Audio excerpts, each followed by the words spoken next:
오늘 경기 어떻게 보십니까? 오늘 경기 그렇게 재미가 있을 것 같지는 않습니다. 소잘할 수 없어. One,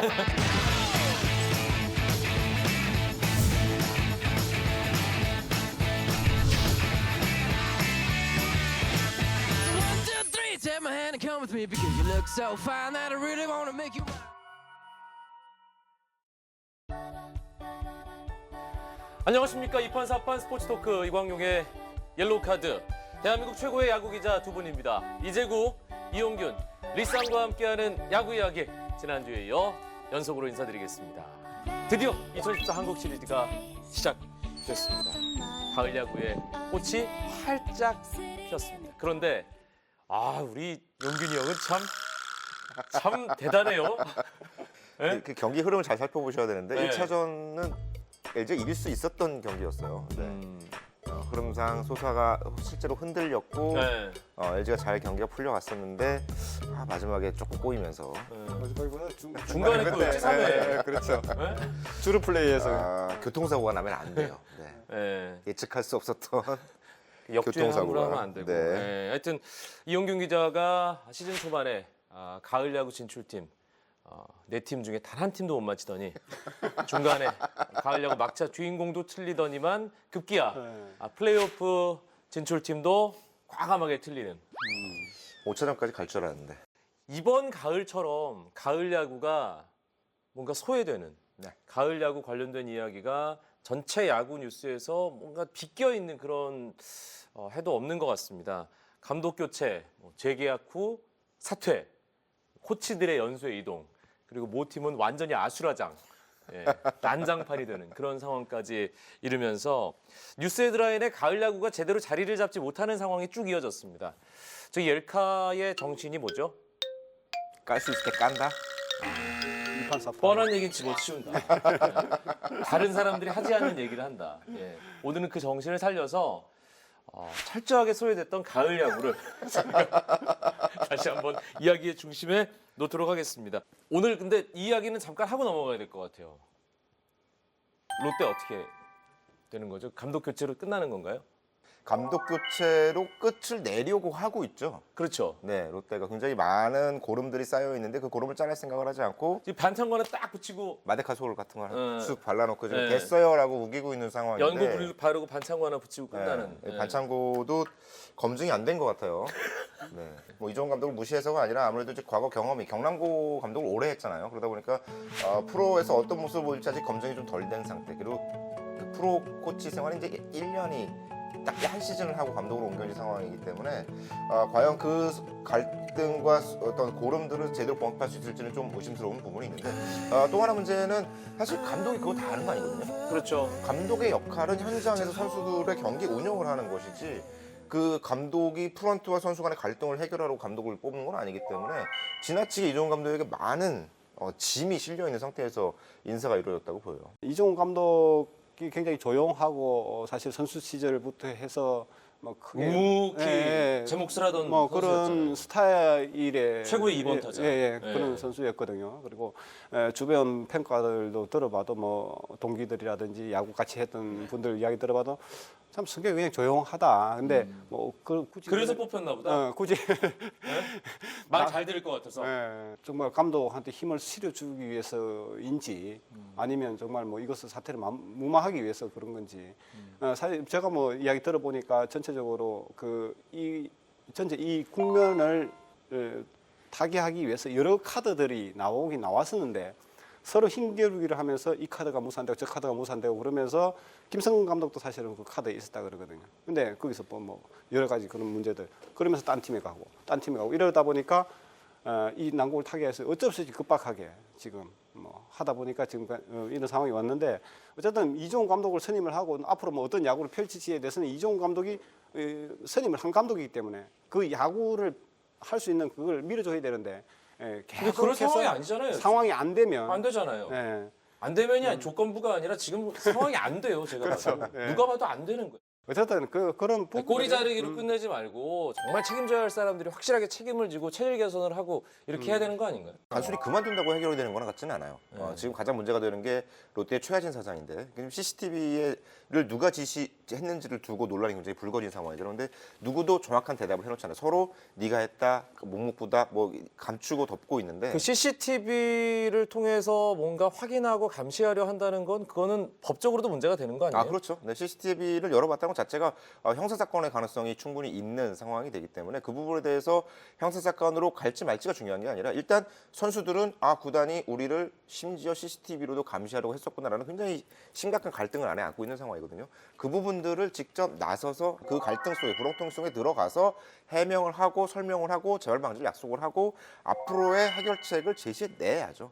그것들이 선수단과 구단을 하나로 뭉칠 수 있는 그리고 팬들의 원성을 가라앉힐 수 있는 성적이 그나마 날 수 있는 단계로 가는 길이고요. 지난주에도 저희가 말씀드렸지만 사실은 롯데가 팬에 의해서 쫙 올라갔다가 또 팬들이 외면하면 쫙 떨어지는 그런 구단이잖아요. 그걸 누구보다 롯데 구단 관계자들이 잘 알 텐데 팬들이 들끓고 있는 이런 분위기를 뭔가 해결하지 않고 눈치고 넘어가려고 시간이 한다면 지나가면 뭐 어떻게 되겠지라는 이번 지금 분위기는 그 그런 분위기는 아닌 것 분위기는 같은데. 네. 그런 상황이 돼서도 안 되고 서로 지금 힘겨루기가 계속 지금 진행이 되고 있는 구단 상황이거든요. 내부에서요? 그렇죠. 윗선에서 이렇게 계속해서 싸우고 정리가 안 된다 그러면 결국 팬들이 납득을 하지 못하거든요. 제일 중요한 게 지금 롯데뿐만 아니라 롯데가 사실은 내년에 팬 흥행에서 찬물을 끼얹는다 그러면 프로야구 전체판에 문제가 생기는 그렇죠. 상황이거든요. 네. 좋은 과거의 사례들이 있어요. 1994년에 오비베어스가 집단 항명 사태가 벌어졌잖아요. 그때 신인 감독이었던 김희식 감독이 영입을 됐고 구단 내부적으로 정리가 좀 이루어지고 그 다음에 이듬해 우승했고요. 우승했죠. 네. 그리고 2012년에 보스턴 레드삭스는 엉망진창이었습니다. 지금보다 훨씬 더 심각하게 그때는 이제 감독과 선수 간의 갈등이었는데 선수들은 공식적으로 항의를 했고 그 이듬해가 되어서도 이 전임 감독 바비 발렌타인의 감독에 대해서는 전혀 좋은 말을 하지 않고 뭐 바비 발렌타인 감독이 어디 감독 출신이죠? 롯데 감독 롯데 감독 출신이었죠. 출신. 바비 발렌타인 감독이 이렇게 무너졌을 때 보스턴이 이제 끝났구나 이제 완전히 아수라장이 됐구나 싶었는데 보스턴에 대해서 굉장히 잘 아는 존 페럴 감독이 토론토에서 넘어오면서 그 팀이 이듬해 우승을 했거든요. 그러니까 오히려 롯데 입장에서는 지금 갈등을 잘 해결하고 그 아픈 부위를 도려낸다면 이듬해 훨씬 더 좋은 성적을 낼 수 있다는 걸 과거 팀들이 증명을 했어요. 롯데가 이번 선수들이 이번 사태를 겪으면서 굉장히 하나가 되고 뭉치는 맞아요. 그런 상황들이 나왔거든요.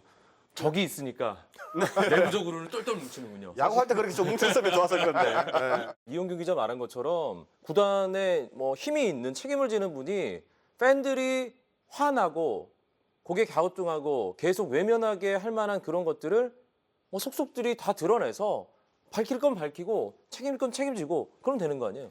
물론 이제 이종 감독 선임을 했어요. 얼마나 많은 고민이 있었는지 모르겠지만 그 감독 선임 이후에 잘못을 인정하고 해결하는 고위층의 움직임이 반드시 있어야 되는 거죠. 그럼요. 그 부분은 그냥 단순히 보도자료 한 장으로 해서 죄송합니다 해서 될 문제가 아니라 팬들한테 죄송하다 그냥 그걸로 끝내는 두 개 이런 나왔죠. 상황이니까. 보도자료 한 장, 그다음에 감독 선임. 그 롯데 네. 팬들이 지금 이 상황에서 누가 그걸 받아들이겠습니까? 지금 지금 계속 1인 시위 이어지고 롯데에서 있어요. 잘못했다고 그런 사람 아무도 없어요. 다 명예회복을 얘기하고 나는 잘못 안 했다고 얘기하지. 그렇죠. 지금 잘못했다고 얘기하는 사람 한 명도 없습니다. 두고 보겠습니다. 예, 롯데자이언츠 과연 그 팬들이 고개를 끄덕일 만한 사직구장을 가득 메워줬던 그 팬들이 다시 롯데를 애정어린 시선으로 바라보게 되는 그런 상황이 올지 지켜보도록 하겠습니다.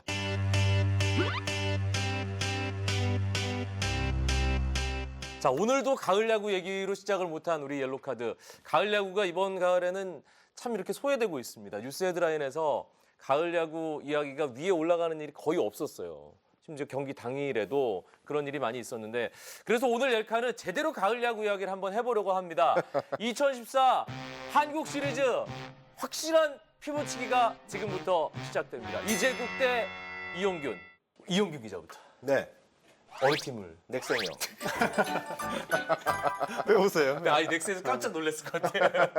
그 가을 야구에서 가장 중요한 것 중에 하나, 그러니까 그 메이저리그에서 이제 네이트 실버 등이 분석한 몇 년 전에 분석한 내용에 따르면 가을 야구에서 그 승리를 결정짓는 요인은 어떤 것들이 있을까? 뭐 홈런일까? 아니면 단단한 수비력일까? 아니면 선발 투수의 힘일까? 이런 것들을 굉장히 많은 요소들을 고려를 했는데 그래도 그나마 개연성 있는 것 세 가지를 밝혀냈습니다. 그 세 가지는 첫 번째 마무리 투수의 능력. 마무리 투수가 얼마나 확실한 능력을 가지고 있느냐. 두 번째 마운드 전체 투수진의 탈삼진 능력. 그러니까 야구라는 거는 사실 방망이에 맞는 순간 어떻게 움직일지 모르는 거잖아요.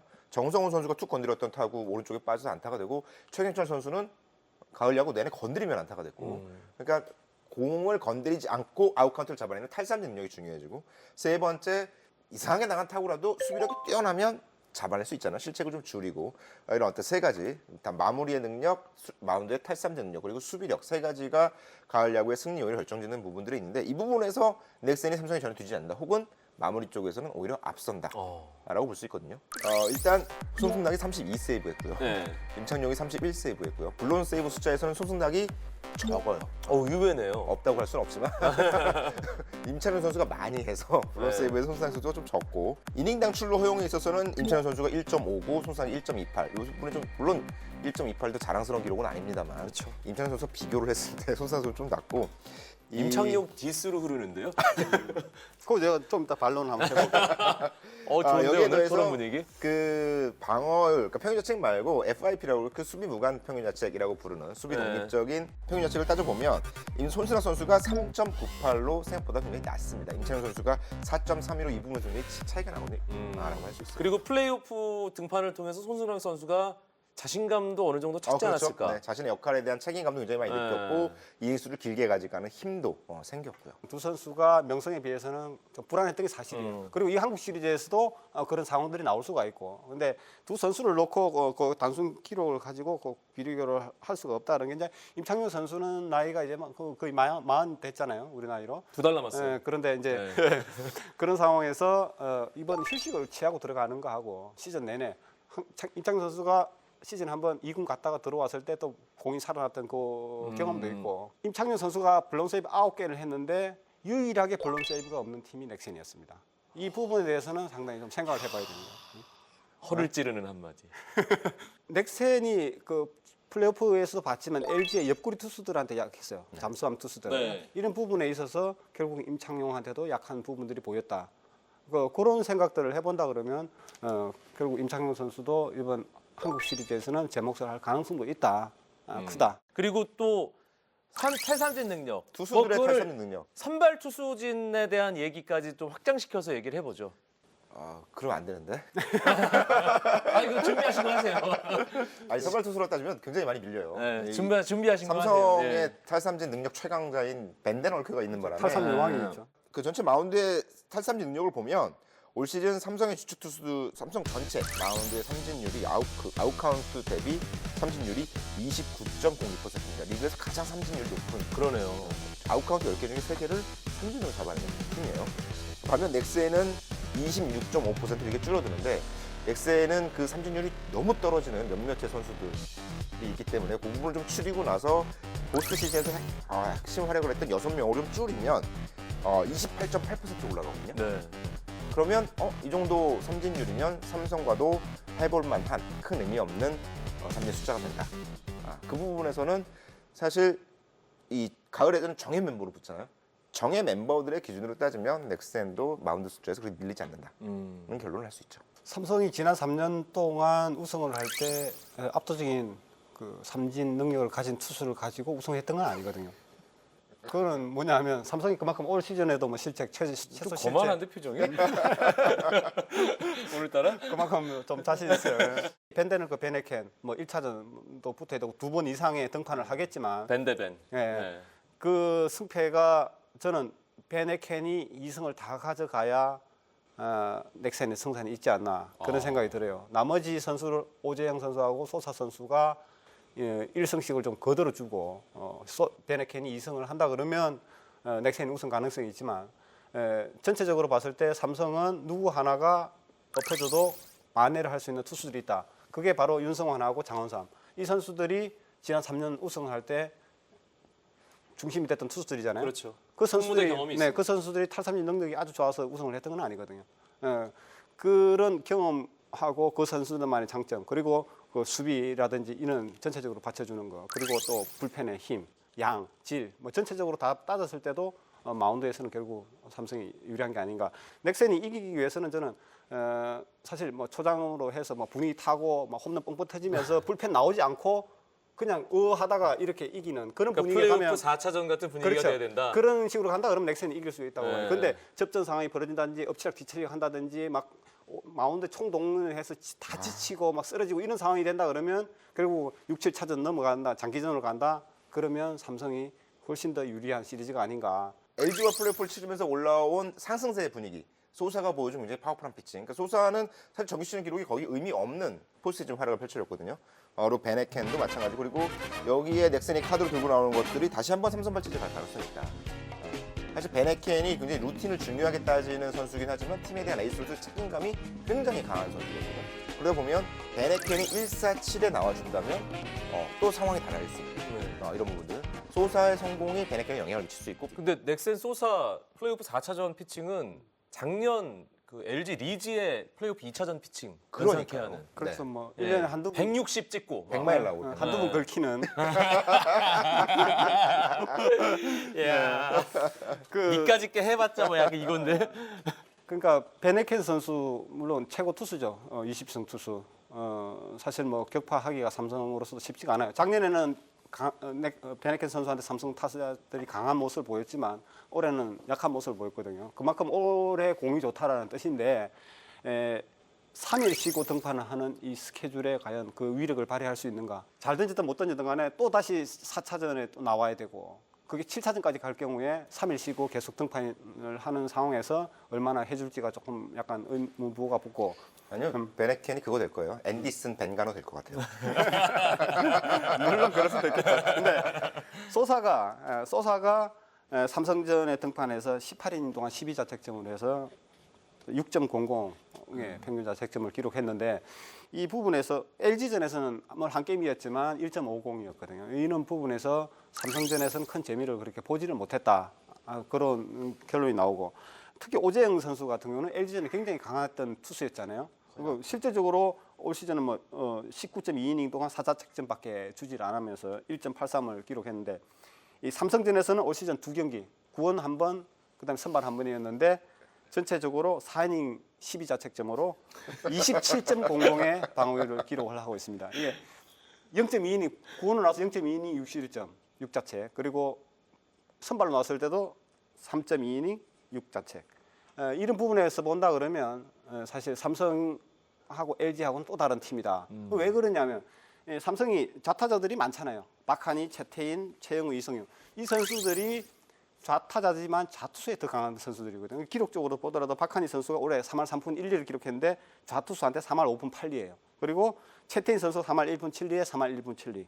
그리고 최영우 선수가 3할 5푼 6리인데 좌타자한테 3할 3푼 8리. 좌투수한테. 네, 좌투수한테. 약간 떨어지긴 하죠. 근데 3할 3푼 8리면 못한다고 볼 수가 없는 그렇죠. 거거든요. 이성엽 선수가 3할 8리였는데 좌투수한테 3할 5푼 3리. 이상한 친구들이네. 그렇죠. 오히려 이 선수들은 그 좌투수한테 타이밍을 맞추기가 더 쉽다. 이 선수뿐만 아니라 전체적으로 그러니까 좌투수들한테 강점을 가지고 있는 선수거든요. 물론 뭐 넥센이 좌투수가 없기 때문에 뭐 또 그 부분에 있어서 2m짜리 투수를 진짜 긴급 수혈해야겠는데. 2m짜리 우승 투수를. 그래서 네. 오재영 선수도 사실 그렇게 큰 재미를 보지 못했다. 그리고 오재영 선수가 뭐 LG전에 했던 것처럼 두 게임 중에 한 게임만 그렇게 좀 던져준다 그러면 승산이 있겠지만 오재영 선수가 조기 강판을 했을 때 어떻게 카드를 만들어 나갈 것인가 이 부분에서 조금 고민인 것 같아요. 가을 야구를 보면 딱 그게 생각이 나요. 아이고 의미 없다. 아이고 의미 없다. 정규 시즌 기록은 정말 가을 야구에 아무런 의미가 없더라고요. 오재영 선수가 LG전 경기 물론 LG전 평균 시즌 성적이 좋기도 했지만 LG전에서 보여준 피칭 내용을 보면 굉장히 이 좌우 제구도 굉장히 좋았고 맞아요. 커브도 잘 썼고 굉장히 좋은 모습 보였거든요. 오늘 오재영 정말 잘 선수가 활용하는 피칭이었어요. 경기 끝나고 1회부터 전력으로 던졌다. 그러니까 내가 무슨 뭐 6회까지 5회까지 막아주겠다는 생각하지 않고 1회부터 정말 전력으로 던졌더니 그런 결과가 나왔다. 게다가 오재영 선수가 이번 플레이오프의 승리 투수가 되기 전까지 유일한 포스트시즌 승리가 10년 전 삼성과의 한국 시리즈였습니다. 그때 5차전이었는데 그 팽팽하게 맞선 상황에서 5차전에 나와서 그 오재영 선수가 승리 투수가 되면서 분위기가 사실 현대 쪽으로 많이 넘어가고 그게 그해 9차전까지 가는 시리즈였잖아요. 거기서 그 질척거리는 승부였죠. 네, 오재영 선수가 신인이었는데 그 경기를 한 경기 잡아준 게 정말 컸어요 그때. 이번에도 그럴 수 있다. 뭐 그럴 수도 있겠죠. 있다. 뭐 그럴 수도 있겠죠. 네. 네. 근데 역사가 항상 또 반복되는 건 아니지 않습니까? 아이고 의미 없다. 네. 자, 투수 얘기는 여기까지 하고 네. 이호규 기자가 또 하나를 던져주시죠. 수비거든요, 수비. 네.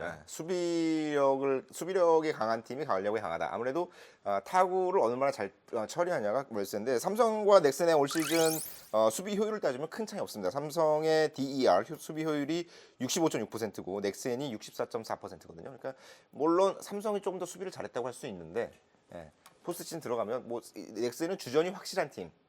게다가 좌익수에 로티노가 들어가면서 훨씬 더 안정된 느낌을 보여주는 팀이 돼버렸기 때문에 네. 그 부분에 있어서는 특히 센터 라인에서 강정호, 서건청이라는 국대급 선수들 그리고 중견수 이태근을 보인 센터 라인의 수비가 굉장히 강하다는 점에서는 넥센의 수비가 삼성에 절코 뒤지지 않는다. 오히려 분위기가 달아오는 상태에서 몸이 많이 이제 경기 감각에 대한 어떤 흐름이 타고 올라왔기 때문에 수비에서 훨씬 더 안정적인 모습을 보여주다. 특히 여기서 박병호 선수가 무슨 말을 했냐면 박병호 선수가 3차전이었나요? LG와의 플레이오프 3차전에 이 말로 위기에서 1루 스키 넘어가는 굉장히 어려운 타구를 파울플라이 쫓아가서 잡았죠. 네. 잡아내는 빅캐치를 해냈는데 그때 다음날 박병호 선수 물어봤어요.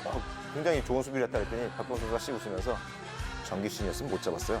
그랬거든요. 왜죠? 그만큼 이 포스트 시즌에 대한 집중력 굉장히 올라와 있다는 이건 생각입니다. 이게 살짝 오해할 수 있어. 박병호가 정규 시즌에는 야구 대충 하다가 아니, 포스트시즌 열심히 정규였으면 아마 그렇게까지 못 움직였을 수도 있어요. 어차피 파울이었잖아요. 네. 그러니까 포스트 시즌이가 더 이 아웃카운트 하나가 정말 중요하니까. 그렇죠. 그런 움직임이 나오더라 자기도 모르게 이런 얘기를 했거든요. 삼성의 최태인 선수는 정규 시즌에도 많이 넘어지면서 많이 잡아요.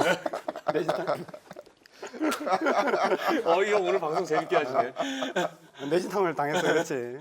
네. 전체적으로 보면 수비에서는 사실 큰 차이가 없는 것 같아요, 양 팀 다. 센터라인 뭐 이야기하고 했지만 삼성도 김상수하고 나바로 선수. 뭐 나바로 선수가 가끔 정신줄을 놓는 그런 수비를 하는데. 근데 또 방망이로 많이 하잖아요. 그렇죠. 예. 네. 그런 부분도 나바로가 사실 폭탄이거든요.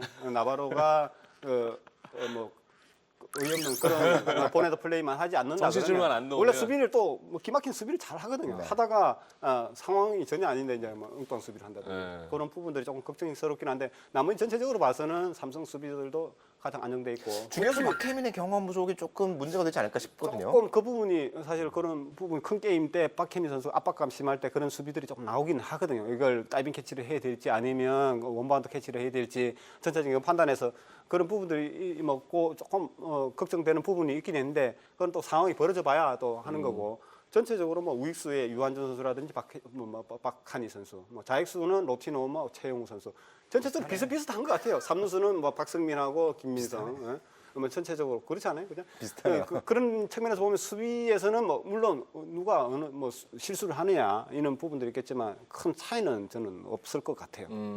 포수 부분에서 이지영 선수, 박동원 선수 그리고 또 뭐 삼성은 또 진가병 선수도 들어가겠지만 그런 부분에서 진가병 선수가 들어가면 조금 더 경험이 풍부한 그런 부분들인데 박동원 선수도 플레이오프 때 사실 많이 성장을 한 그런 느낌들이 들거든요. 하지만 문제는 플레이오프와 한국 시리즈는 다르다. 이런 측면에서 봤을 때는 역시 한국 시리즈 경험 많이 한 니들이 한국 시리즈 해봤어? 계속 이거예요. 이형은 뭐 어쨌거나. 예. 방망이는 일단 비슷하다고 봐야 비슷해요. 돼. 정말 비슷해요. 네, 방망이는 양 팀의 키는 넥센에서는 이제 박병호 이태근 선수거든요. 박병호 선수가 삼성전 상대 OPS가 1.072. 그런데 홈런이 7개. 삼성전에 때린 홈런이 7개. 네. 박병호 선수 굉장히 잘하고 있고 이태근 선수가 삼성전 OPS 1.071. 이게 OPS가 1이 넘는 거 굉장히 잘하는 거잖아요. 그럼요. 근데 이태근 선수는 1.071에 3홈런인데 타점이 16개. 이태근 선수가 타점을 많이 올렸다는 건 삼성과의 경기에서 넥센의 하위 타선과 그리고 서건창으로 이어지는 이 움직임이 굉장히 연결고리가 좋았다 좋았다는 뜻으로 거군요. 보이거든요. 근데 반면 삼성에서 이제 넥센이 경기해야 될 삼성의 타자 중에 한 명은 일단 최형우. 최형우가 넥센만 만나면 미친 듯이 쳤습니다 정말. OPS가 1.271이고요. 마찬가지로 박병호와 똑같이 7홈런을 때렸고 16타점. 여기에 이승엽 선수가 넥센전에 17타점입니다. 이게 좀 찜찜해. 여기서 우리 이재욱 기자는 키플레이어 한번 꼽아보세요. 키플레이어. 타선의 키플레이어. 그 키플레이어를 꼽다 그러면 저는 넥센 쪽에서는 어쨌든 이태근 선수를 꼽는데 플레이오프 때 넥센이 조금 고전을 한 부분이 이태근 선수가 초반에 터지지 않았다는 거. 서건창 선수도 부진하고 그러면서 테이블 세트가 만들어지지 않으니까 힘든 그 승부를 하다가 결국 이기긴 했거든요. 이태근 선수는 이제 뒤로 7번 넘어갔죠. 근데 이태근 선수가 과연 앞쪽으로 가느냐 뒤쪽으로 가느냐 여기서 터진다 그러면 사실 넥센 타선 맞기 쉽지가 않아요. 그렇죠. 전체적으로 그 부분이 포인트가 될 것 같고 삼성은 저는 이제 나바로 선수. 결국은 나바로 선수가 어떤 활약을 하느냐. 페넌트레스만큼 정말 치고 달리고 다 한다 그러면 전체적으로 그냥 다 간다고 봐요. 왜냐? 박한희 선수 작년에 MVP 한국 시즌 MVP 그 하고 경험이 2002년 우승 지금 삼성 우승은 박한희 선수가 있으면서 다 한 거거든요. 그래서 제 몫을 한다고 봐요. 그 반지가 몇 개야, 박하니? 그렇죠. 6개나 지금 받아 있는 상황이고. 글러브, 골든글러브. 네. 그리고 근데 그 앞쪽에서 터져준다 그러면 중심 타선들은 양 팀 다 지금 어느 정도 믿을 만한 그런 상황이 아닌가. 결국은 앞쪽에서 누가 어떻게 테이블을 만들어주느냐. 상을 누가 차리느냐? 네. 실제로 삼성 타선을 보면 김상수 선수는 넥센전에 별로 재미를 못 봤거든요. 도루 왕이지만 넥센전 도루가 하나밖에 없어요. 그런데 나바로 선수가 넥센전 15타점에 도루가 5개. 박혜민 선수가 5개의 도루를 기록했거든요. 그러니까 이 나바로 박혜민의 발을 어떻게 막느냐도 넥센으로서 굉장히 키가 될 것 같아요.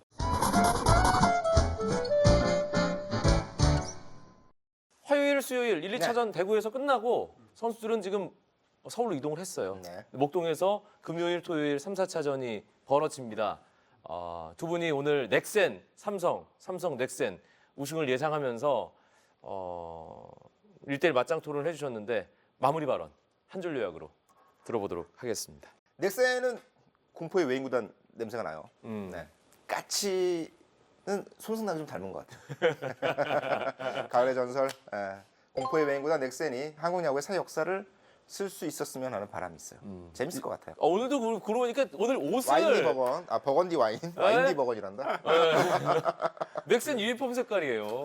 와인색. 그래요. 네. 네. 여기 또 줄, 야 깨알 같은 우리 삼성 응원. 스트라이프. 스타일 이제 기자. 세로줄이 아니라 가로줄이라고 했구나. 네. 상승세, 플레이오프의 상승세 굉장히 중요하죠. 그러나 역사적으로 보면 플레이오프에서 올라가서 플레이오프 직행팀이 한국 시리즈 우승한 사례는 딱 한 번밖에 없었다. 2002년 이후에 지금 한국 시리즈 직행팀이 다 우승을 했거든요. 삼성 매년 2001년부터 우승을 하는데 위기가 아니라 해라고 한 적이 한 번도 없었습니다. 근데 다 우승했던 걸 보면 역시 그 경험은 무시할 수 없고 이번에도 결국은 삼성이 우승하는 시리즈가 되지 않나.